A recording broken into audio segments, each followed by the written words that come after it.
Hello friends, welcome to ADO.NET tutorial. In this video, we are going to see how to add unique key constraint to the contact name column.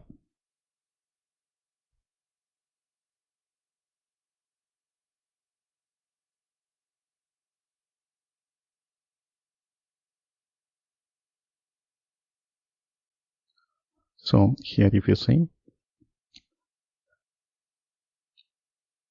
this is the one we are going to add constraint, and this time we are going to add unique key constraint to this contact name column.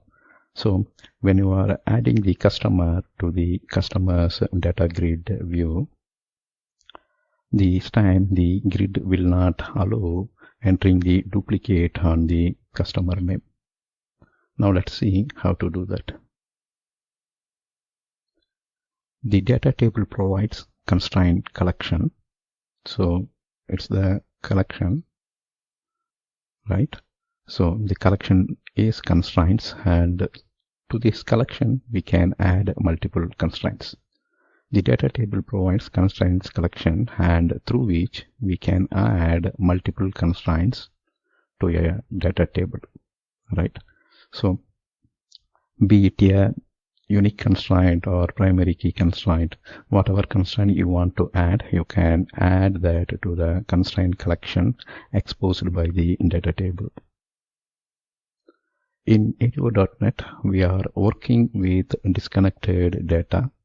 We talked about this multiple times, and it is good to mimic DB constraints. So DB constraints in the sense the table that exposes the constraint on the backend database. So it is good to mimic the DB constraints in the ADO.NET side to avoid last minute surprises. So for example, as I already told, this is where ADO.NET form, like what you are seeing in the side, and this is the database, right? So when you keep on adding the records to the data grid view without constraints in the front end, I mean in the ADO.NET, the columns will get added here, or the rows will get added here, right? Finally, when you are submitting the data to the SQL server will check for the constraint, and if there is any violation, it will throw the error. Alright, so this is a delayed validation. And this delayed validation will cause trouble. Why? Because user entered multiple records, say 10 records they entered, and then they are asking for the save, right? And when database throws error, they have to go through all the data, and they should read the message where it is throwing the error, and they have to make the correction.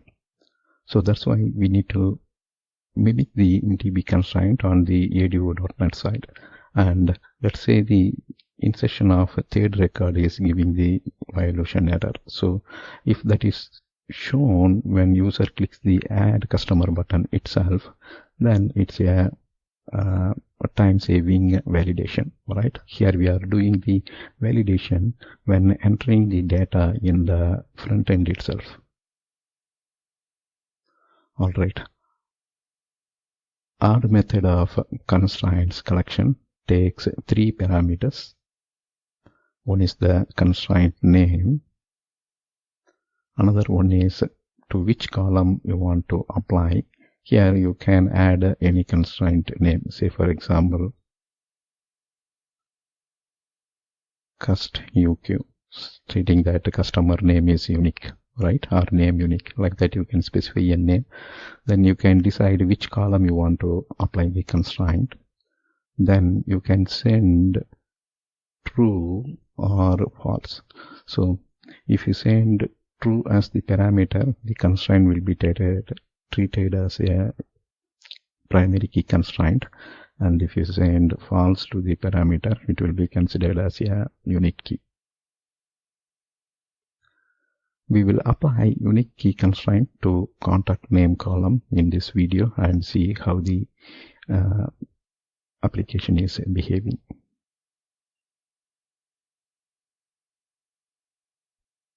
So here, if you look at our data set is having the customers table, right? So first we are retrieving the data table.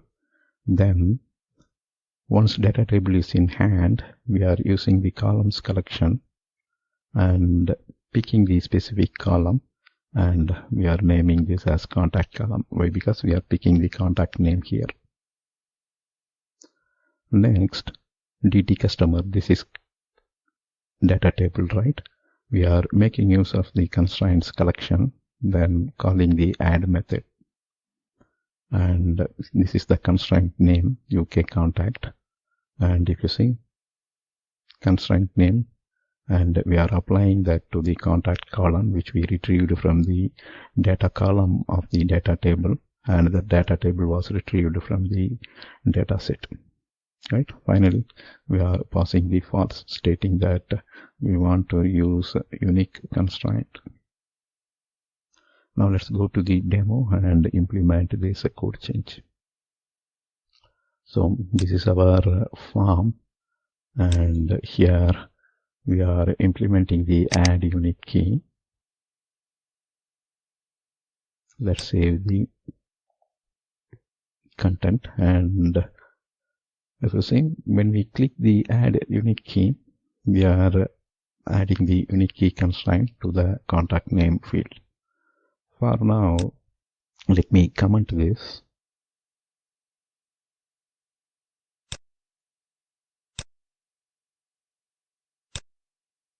And let me run it.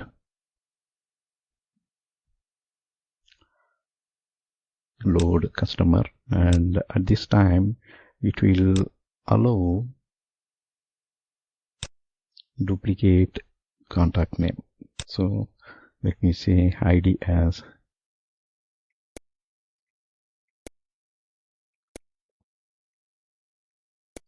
if you see, we are getting the duplicate name on the contact name, right? Now let's uncomment this code. So we rebuilt it, and let's start this. Load the customer.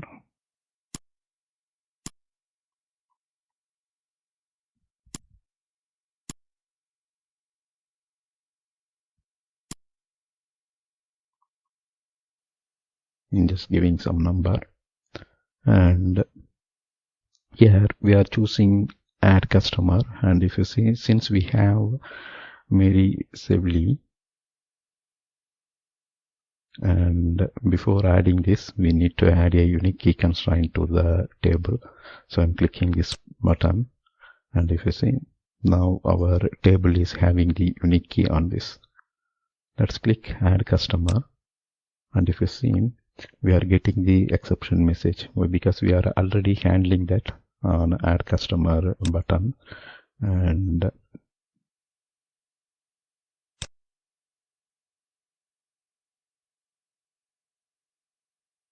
right in the add customer click, we are using the try catch, right? In the previous video we saw that, and now the exception is got in the front end itself, and it is stating that column contact name is constrained to be unique.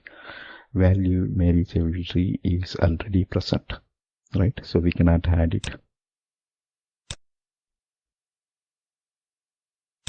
Now it will allow. So that's the use of unique constraints. So here, if you see in the front end itself, we are avoiding duplicate data entering in the contact name, and if this contact name is unique in the back end, then we are mimicking that here in the front end using the ADO.NET constraint.